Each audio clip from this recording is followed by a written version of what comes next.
c'est incontestable. Et à part les combats idéologiques, tout au comité de bassin, ça fait l'unanimité. Tous les spécialistes de l'eau du comité de bassin le reconnaissent. Il faudra stocker de l'eau. Bonjour Martial Sadier. Bonjour.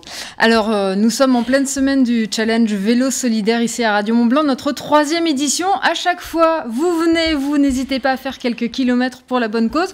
Vous êtes un grand amateur de vélo. D'ailleurs, le développement des pistes cyclables est l'une des priorités de votre mandat. Ça en est où ? Ben alors d'abord oui, le vélo, quand vous m'invitez pour le vélo, je peux pas dire non, même si je ne dis jamais non.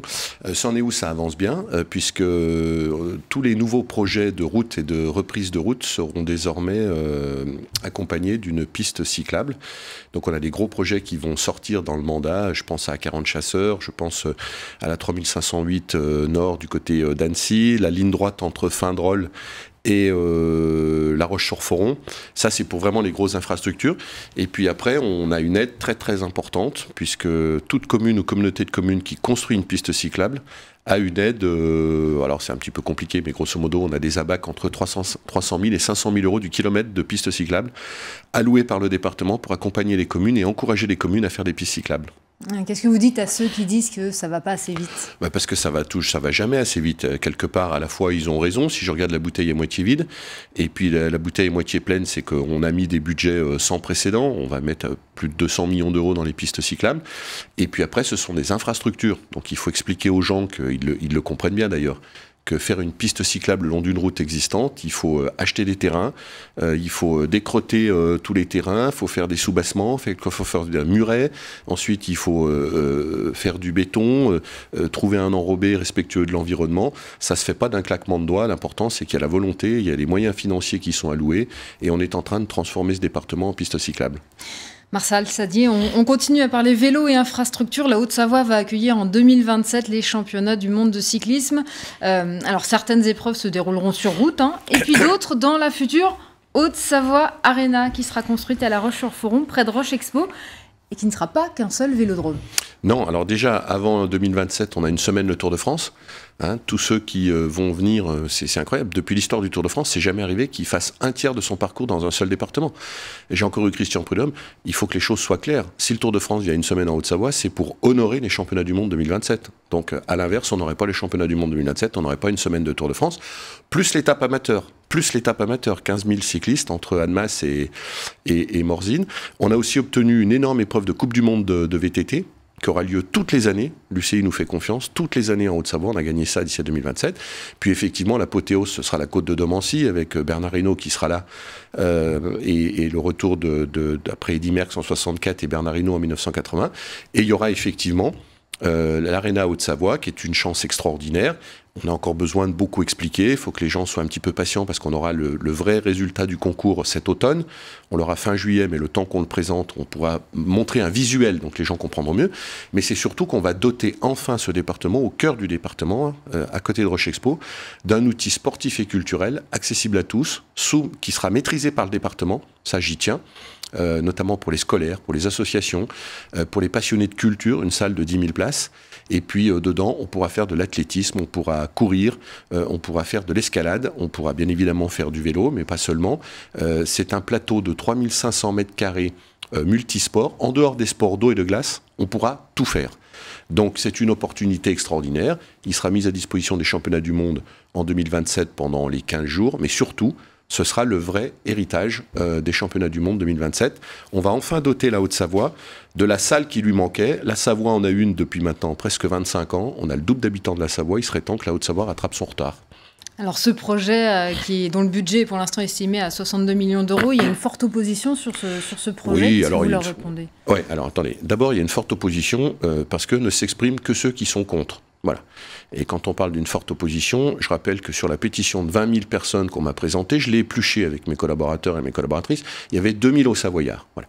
Donc des gens qui, à l'autre bout du monde, à l'autre bout de l'Europe, à l'autre bout de Paris, prennent position par idéologie contre un projet qu'ils ne connaissent pas, ça ne m'intéresse pas. Les 2000 Hauts-Savoyards qui expriment des interrogations, oui, bien sûr que ça m'intéresse. Voilà. Ce qui m'intéresse aussi, c'est toute la majorité silencieuse, c'est tous les clubs, toutes les fédérations départementales, régionales et nationales qui soutiennent ce projet, tout le monde éducatif et culturel qui soutient très fortement ce projet, parce qu'encore une fois, et je l'ai souvent entendu, vous aussi, comme moi, qu'en Haute-Savoie, on ne pouvait pas accueillir un spectacle digne de ce nom l'été, parce que l'hiver, eh bien, en Haute-Savoie, on ne peut pas faire d'activité dehors, et avec la canicule de plus en plus, 2 mois l'été, on aura besoin de salles couvertes. Eh bien, les championnats du monde vont être l'opportunité, avec le soutien de l'État, avec le soutien de la région, de faire cet équipement. Voilà. Et il faut ramener tout ça aussi à l'échelle du budget de la Haute-Savoie. Le budget de la Haute-Savoie, c'est 1,5 milliard. Voilà. Chaque année, nous mettons 500 millions d'euros dans le handicap, dans les maisons de retraite, dans l'accompagnement à la petite enfance. Là, on parle d'un budget qui va finir, parce qu'on a rajouté beaucoup de choses, entre 60, 70, 80 millions d'euros, j'en sais de rien, mais c'est une fois tous les 50 ans, alors que chaque année, je mets 500 millions d'euros dans l'accompagnement à la personne. Voilà. Donc on peut faire les deux, nous faisons les deux, on peut faire des pistes cyclables, on peut faire des maisons de retraite, on peut faire de l'accompagnement à la petite enfance, on peut faire du handicap, et puis on peut offrir à la Haute-Savoie, parce qu'elle le mérite, eh bien, une salle sportive et culturelle digne de ce nom, que Lyon a, que Grenoble a, que Chambéry a, que l'un a, chacun à sa taille. Le seul département qui l'a pas, c'est celui qui aurait dû l'avoir en premier. Eh bien, nous allons le faire. Est-ce que vous n'aviez pas un peu tardé à communiquer? On sait qu'il y a eu des rumeurs sur l'implantation, ça serait à Régnier. On sait qu'il y a eu des rumeurs aussi sur le fait que ça soit uniquement un vélodrome. Non, finalement, c'était pas tout ça. Pourquoi ne pas avoir coupé l'herbe sous le pied des rumeurs? Alors d'abord, les rumeurs, c'est pas moi qui les ai construites, ni le département. Deuxièmement, on a dit tout ça. Simplement, quand on veut pas entendre, voilà, certains de vos collègues aussi, je le dis, certains journalistes, je me suis expliqué avec eux, on racontait n'importe quoi. Pour faire du papier, parce que c'est plus facile de vendre du papier quand on fait un titre extraordinaire. Et puis peut-être aussi que certains journalistes, c'est plus facile et plus rapide d'écrire un papier sans prendre le temps de travailler un peu plus pour avoir les avis des uns et des autres. Voilà. Donc nous, on a toujours été très clairs. On a toujours dit que ce serait un complexe multisport culture. Sur Régnier, nous, on n'a jamais annoncé aucun site, donc il y a eu des fantasmes sur les sites qui ont été annoncés. Sur le prix, c'est du délire complet. Vous avez des gens, des collectifs qui ont le droit d'être des collectifs, mais qui, sur la base d'aucun élément, racontent n'importe quoi, balancent des chiffres que même moi, je ne connais pas. Et enfin, ça, c'est ce qui me pénalise, mais ça, c'est la règle, c'est que vous le savez très bien, vous qui êtes spécialisés dans les collectivités territoriales, nous avons, nous, les élus, c'est valable pour le maire, le président d'Interco, le président de la région, le président du département, le code général des collectivités territoriales, et notamment ce fameux code des marchés publics, contrairement à une entreprise qui, lorsqu'elle décide d'acheter une voiture, peut discuter le samedi dans un repas familial en disant j'hésite entre une Renault, une Peugeot, une Citroën. Moi, quand je lance un marché public et que j'achète une voiture, je n'ai pas le droit de discuter avec vous pour savoir si je veux acheter une Peugeot, une Citroën et une Renault. Et à la fin, entre Peugeot, Citroën et Renault, c'est pas moi qui décide, c'est la commission d'appel d'offres qui, in fine, signe une clause de confidentialité, qui, in fine, décidera si l'offre est la meilleure chez Peugeot, Citroën et Renault. Et aujourd'hui, je suis encore dans cette procédure, vous le savez bien, dans un dialogue compétitif entre 3 groupements qui rendront leur copie au mois de juillet. Et les membres de la commission d'appel d'offres, dont moi, puisque je la préside, ont une clause de confidentialité. Je n'ai pas le droit, au risque de casser toute la procédure et de me retrouver devant un tribunal, je n'ai pas le droit, les membres de la commission d'appel d'offres n'ont pas le droit de faire la moindre communication tant qu'on ne sera pas à la réunion de la commission d'appel d'offres finale qui choisira, c'est-à-dire à peu près fin juillet. Ça, c'est très compliqué à expliquer. Je peux comprendre que pour celles et ceux qui m'écoutent, ce soit très compliqué à comprendre, sauf que c'est la loi de la République. Et donc, j'applique scrupuleusement la loi de la République. Martial Sadier, il y a un autre sujet d'actualité, celui de la sécheresse et de l'eau. Nous avons beau n'être qu'en mars, les niveaux des nappes phréatiques sont bas, tout comme les débits des cours d'eau. Demain, ce sera la journée mondiale de l'eau. Vous êtes le président du département de Haute-Savoie, mais aussi le président du comité de bassin Rhône-Méditerranée. Comment vous suivez la situation ? Alors, je la suis surtout en tant que président du comité de bassin. J'ai un contact au quotidien, c'est pas au jour le jour, je vais pas exagérer, mais enfin, chaque semaine, on fait un point sur l'ensemble du bassin. On n'est pas les plus mal lotis, à Haute-Savoie. Il y a eu des chutes d'eau excédentaires jusqu'à mi-janvier. Ensuite, il y a eu les 45 jours sans pluie. Et là, on a pris 50 litres d'eau au mètre carré à Douvaine, 100 à Annecy, 100 à Bonneville, 150 à Chamonix, et puis presque 300 mm à Valorcine. Donc, on n'est pas les plus mal lotis. Malgré tout, il faut d'ores et déjà être très vigilant parce que la végétation va démarrer, donc elle va se mettre à consommer de l'eau. Puis on sera très vite au printemps, puis à l'été. Si l'été est sec, il faut qu'on soit vigilant. Sur le sud du bassin, c'est catastrophique. Je suis président des Pyrénées-Orientales. Vous avez vu, ils en sont à faire des processions religieuses pour appeler le ciel à faire tomber de l'eau, parce que dans les Pyrénées-Orientales, pour ceux qui situent ces fonds romeux, c'est que le département, voilà, les deux extrémités de la mer Méditerranée, ça fait quasiment 1 an qu'il n'a pas plu. Je suis en contact avec les élus là-bas, ils n'ont pas vu d'eau depuis 1 année, donc il faut économiser de l'eau. Et la Haute-Savoie n'échappera pas à la règle qu'il faut absolument économiser de l'eau, économiser de l'eau, économiser de l'eau. Il n'y a pas qu'une solution, il y en a d'autres. Il y a d'autres techniques qui peuvent nous aider, mais le fil conducteur, c'est qu'on devra tous faire des efforts pour économiser de l'eau. Sur quelques pistes que vous avez en tête ? C'est le quotidien, hein, c'est-à-dire ne plus arroser ses fleurs avec de l'eau du robinet, c'est changer d'essence, mettre des fleurs et des végétaux qui consomment moins, c'est peut-être pas laver inutilement sa voiture, c'est faire attention au robinet quand on se lave les dents, les gestes basiques, voilà, quand on se rase, c'est très agréable la douche, hein, et l'eau chaude, mais on n'est pas obligé d'y rester un quart d'heure dessous pour le même résultat, etc., etc. Voilà. Et puis ensuite, il faut désimperméabiliser les sols, parce que l'eau coule trop vite en fait. Elle se dirige, quand elle tombe en Haute-Savoie maintenant, elle va 10 fois plus vite à la mer Méditerranée. Et quand elle va 10 fois plus vite à la mer Méditerranée, d'abord elle emporte des polluants, et puis ensuite elle n'infiltre pas les sols. Et si elle infiltre moins les sols, elle remplit moins les nappes stratégiques, les nappes phréatiques profondes qui sont en fait le gros réservoir d'eau potable. Voilà. Donc il faut économiser de l'eau, il faut désimperméabiliser les sols, il faut ralentir l'écoulement de la rivière. Et puis, je sais que c'est un sujet qui fait débat, mais c'est une des solutions, c'est pas la solution, c'est une des solutions. C'est pour ça que j'ai volontairement commencé par économiser de l'eau, désimperméabiliser, ralentir la vitesse d'écoulement. Comme on sait qu'on aura moins d'eau l'été, mais qu'on aura beaucoup plus d'eau l'hiver et le printemps, c'est scientifique. On vient de rendre une étude, le bassin Rhône-Méditerranée, où le débit du Rhône va baisser de 30% l'été, mais il va augmenter, notamment chez nous, le débit de l'Arve, le débit des Drances, le débit de l'Arc, en Savoie, en Isère. Ces cours d'eau de montagne vont voir leur débit augmenter de 30% l'hiver et au printemps. Et donc, pendant ces périodes-là, il faudra qu'on stocke, il faudra qu'on prélève un petit peu de cette eau en surabondance au printemps pour la stocker de manière à alimenter le sud du bassin et de manière à faire des réservoirs d'eau potable pour l'été, et notamment avec un nouveau risque qui va apparaître. Je l'ai fait apparaître, vous le savez, dans le nouveau schéma des pompiers, c'est que la Haute-Savoie était jusqu'à présent préservée des incendies de forêt, mais malheureusement, on sait, on a eu quelques alertes l'été dernier, que les grands incendies de forêt qu'on a vus dans le sud sont des risques naturels qui, en Isère, en Savoie, en Haute-Savoie, dans l'Ain, compte tenu de l'élévation de la température et compte tenu de ces étés de plus en plus secs, ce sont des risques qui sont clairement identifiés et qui, malheureusement, on le sait, vont apparaître en Haute-Savoie. Donc, il faut qu'on se prépare à tout cela. Marcel Sadier, vous n'avez pas prononcé le mot, mais vous êtes pour les retenues collinaires.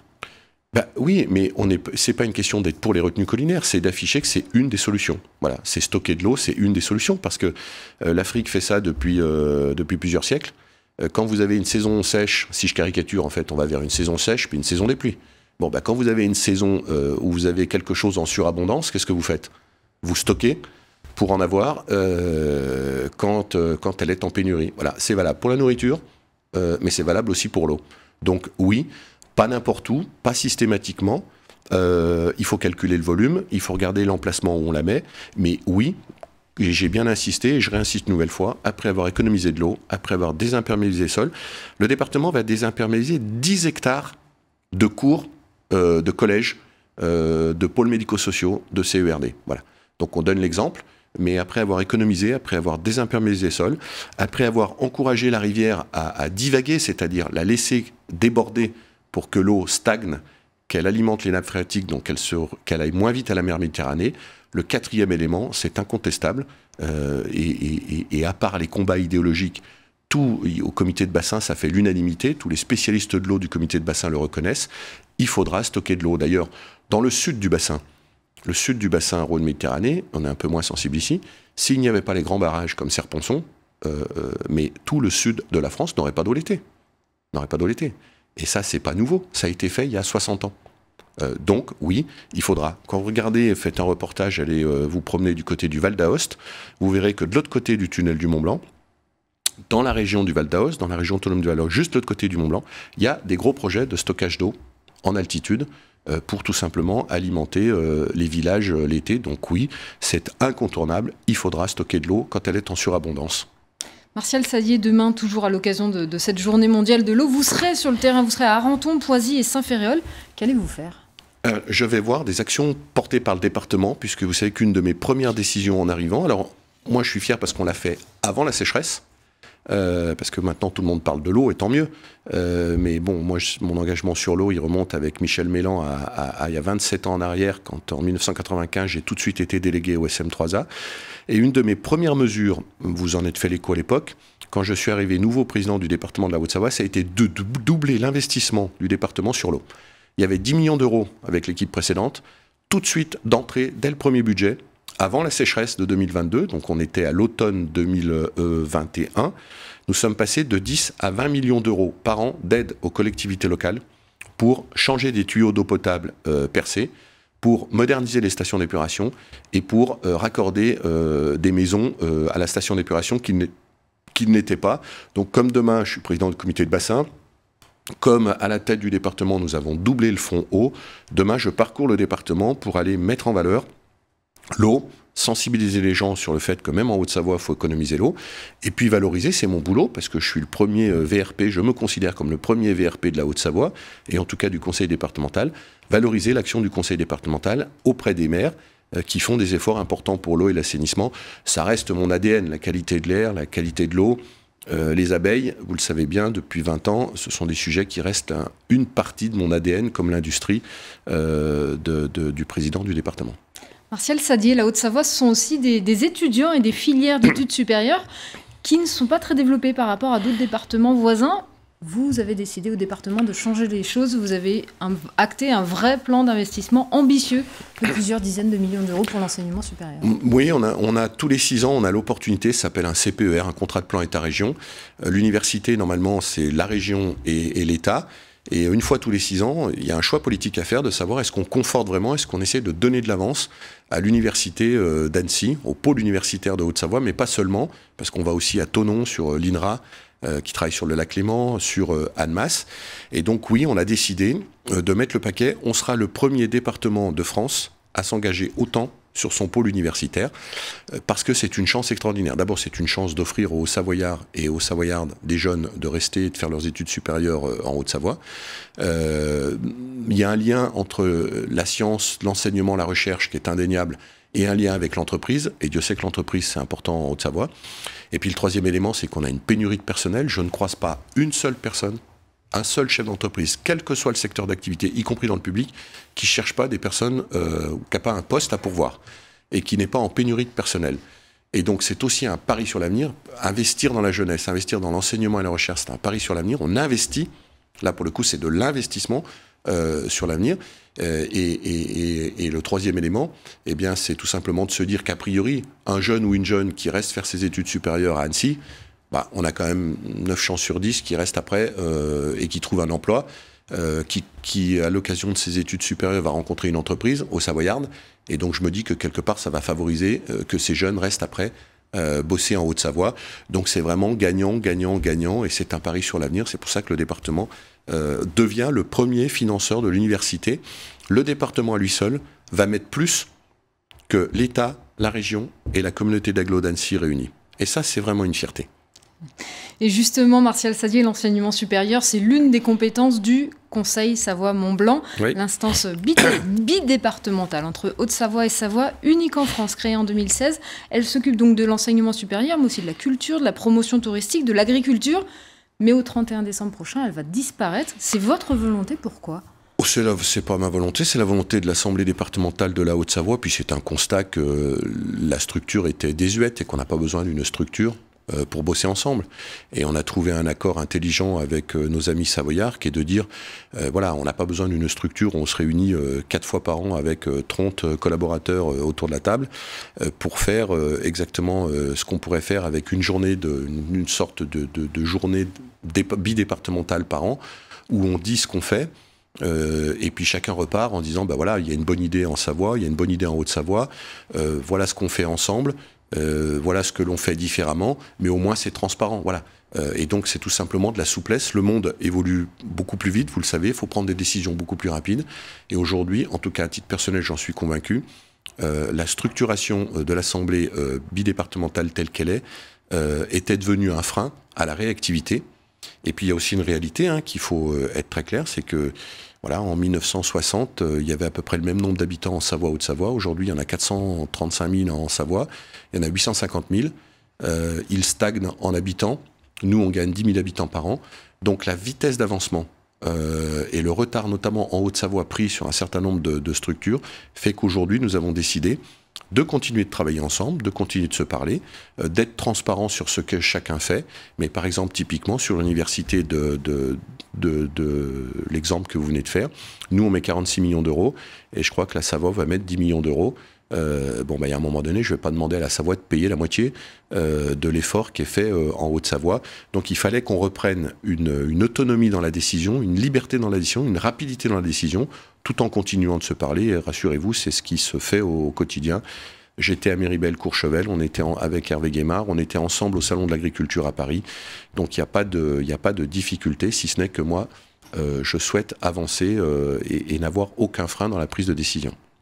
Merci beaucoup Martial Saddier. Merci à vous d'avoir été notre invité ce matin. Et maintenant, on va vous laisser pédaler pour la bonne cause. Eh bien, très bien. Merci beaucoup.